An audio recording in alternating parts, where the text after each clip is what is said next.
digandeng tangan kekasihnya, dirangkul pundaknya. Ini anak laki tidak tahu ibunya kayak diiris-iris jantungnya. Dia lihat tangannya yang keriput, ya Allah. Udah berapa lama tangan ini nggak dibawa sama anak ini? Udah berapa lama tangan ini nggak digandeng sama anak saya? Insya Allah. Kita merasa bangga akur merangkul istri kita, ibu kita ngelihat pundaknya. Udah berapa lama pundak ini nggak dirangkul seperti itu, ya Allah. Dulu aku berdandan secantik-cantiknya, ku dandankan anaknya, ku bawa di hadapan kawan-kawanku bangga. Look at my son. Oh, lihat anakku. Tapi dia tidak pernah berdandan rapi membawa aku ke hadapan teman-temannya. Lihatlah ibuku. Ibunya sudah kebayang, ya Allah, ini anak bakal minta nikah sebentar lagi. Yang wajar kalau orang nanam pohon pengen metik buah, wajar. Ini buah belum terasa, pohon sudah mau dibawa, kebayang tidak? Ya Allah. Mulai dia kebayang.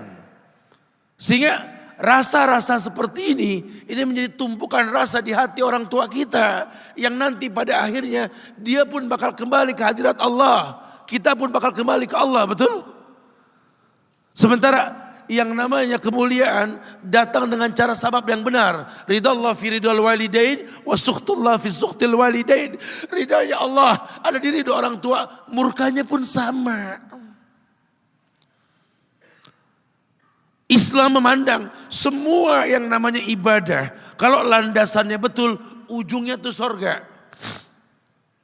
Tidak ada yang takut dengan kematian orang Islam ini. Karena semua ibadah yang dia lakukan berujung pada surga. Dan yang paling gampang ketika dia mau menaklukkan dunia, demi Allah, berkah orang tua dulu yang dia ambil. Ini dirasa oleh orang mulia yang Nabi katakan, innahu min ahlis sama, innahu min ahlis sama. Manhu? Siapa dia? Sahabat manusia yang pernah hidup zaman sahabat, tapi nggak ketemu Rasul, yang bernama Uwais Al-Qarni. Pernah dengar nama ini? Uwais Al-Qarni. Pemuda miskin pengembala kambing di negeri Yaman. Padang tandus yang dia tinggal di situ. Yang dia kesampingkan hidupnya untuk ibunya. Untuk ibunya. Tidaklah terucap kalimat satu yang ingin ibunya pengen, kecuali Uwais pasti akan melakukannya. Apapun, dan ibunya cacat. Apa kata Uwais? Tidak akan pernah terlontar kata dari mulut ibuku, kecuali kan kulakukan yang dia inginkan. Masya Allah. Kalau kita mau bicara ini nih, karena kita mau bicara maut yang orang tua kita entah mungkin kapan. Ibunya cacat dan dia menomorduakan diri, yang penting orang tuanya dulu. Hingga satu waktu ibunya berkata, wahai Uwais, ibu sudah tua. Andai kematian mendatangi ibu, ada beberapa keinginan yang ibu pengen merasakan keinginan tersebut. Mungkin enggak ya? Apa bu? Katakan. Ibu pengen haji. Bengong, wes ya Allah bu. Ini Yaman. Hadramaut. Yang sekarang saja pesawat itu bisa 3 jam menuju Saudi itu. 2 jam lebih lah menuju Saudi. Itu Jakarta Surabaya aja deket. Sejam 40 menit paling. Ini lebih jauh lagi, kebayang berapa ratus kilo, berapa ribu kilo gak tahu. Ya baiklah ibu.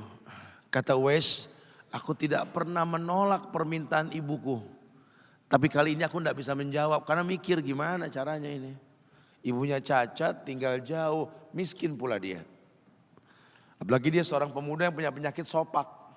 Ada tanda-tanda putih di bagian badan itu kayak pano besar gitu tuh. Udahlah, terserah gimana nantilah. Yang penting ini nomor satu dalam hidup ini. Dia beli seekor anak sapi. Digendong tiap hari itu sapi sama si Uwais menuju puncak gunung. Turun lagi. Gendong ke atas, turun lagi tiap hari. Sampai orang bilang, Uwais gila no. Orang sapi dipiara dia digendong. No Uwais no. Tiap hari naik gunung yang tinggi. Sampai enggak berasa, dikatakan 8 bulan dia lakukan itu. Sehingga terbentuklah fisiknya yang bagus karena olahraga tiap hari bawa itu sapi.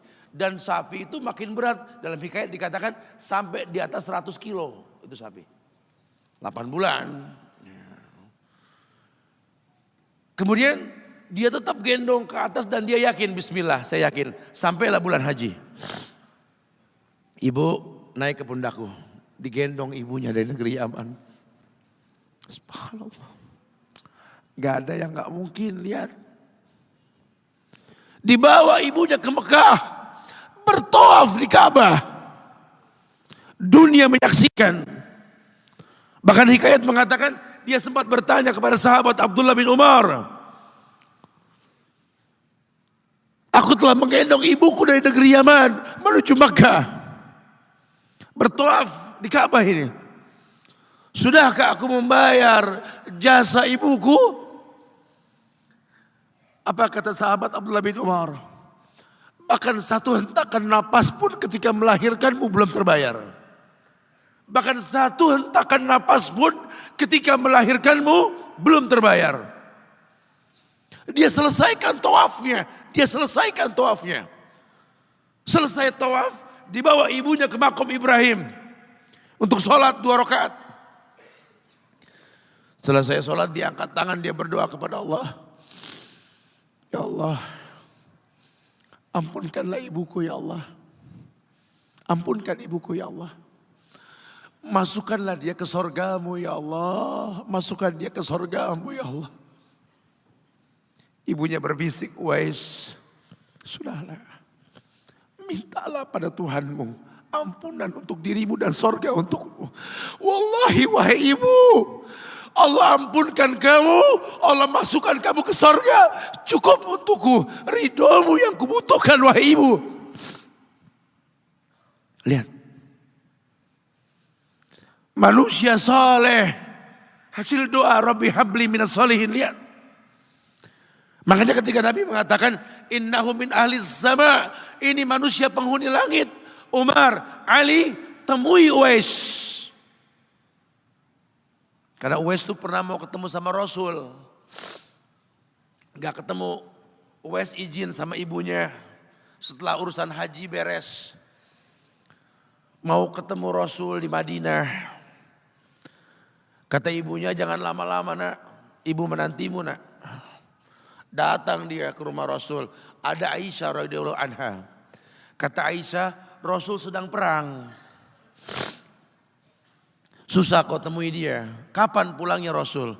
Mungkin beberapa hari atau mungkin saya tidak tahu. Sedih banget. Wah insya Allah. Pengen ketemu Rasul di zamannya gak ketemu. Kalau bukan karena ibunya yang berkata, kalau tak kau temui pulanglah ke ibumu. Karena ibunya menanti, mau gak mau dia tinggalkan itu rumah Rasul. Kalau ibunya gak ada mungkin dia tongkrongi itu. Dia ingat ibunya menanti. Dia tidak ingin orang tuanya mengeluh. Lihat. Maka ketika ibunya meninggal, dia baru bisa keluar. Mengikuti rombongan Yaman ke Syam. Disitulah dia berjumpa dengan Umar ibn al-Khattab. Rombongan Yaman, betul. Kata Umar, apakah ada seorang pemuda di antara kalian yang bernama Uwais? Blongo dong Uwais. Saya khalifah saya. Umar ngelihat ada tanda putih di bagian lengannya. Kenapa? Karena ketika dia berdoa minta yang terbaik buat ibunya, penyakit sopaknya hilang. Allah sisakan di bagian lengannya putih sedikit. Itu sebagai tanda yang Rasul mengatakan cirinya anak muda ini punya tanda sopak di bagian tangannya. Masya Allah. Kamu Uwais, ya Rasul pernah kirim salam. Kamu tuh penghuni langit, jaga walisan khalifah. Jangan orang ada yang tahu siapa saya. Mohonkan istighfar kepada Allah buat kami. Wahai khalifah, kau yang lebih layak untuk beristighfar untukku. Manusia biasa, tidak. Rasul merekomendasikan kamu. Berdoalah pada Allah untuk kami baik. Setelah aku berdoa, anggaplah aku sudah tiada. Merendah. Manusia yang mengerti tercipta untuk beribadah. Lihat, kalau Uwais mengangkat tangan ke langit, langit bergetar. Apalagi cuma pekerjaan. Apalagi cuma perusahaan kecil yang kita punya. Apalagi cuma usaha-usaha kerental-kerentil yang kita usahakan. Ya Allah, ambil semua hartaku, ambil ya Allah, ambil semua titipanmu ini, ambil ya Allah. Tapi tolong jangan ambil kasihku pada kedua orang tuaku, ya Allah, itu kebenaran. Apa artinya hidup tanpa ridho mereka?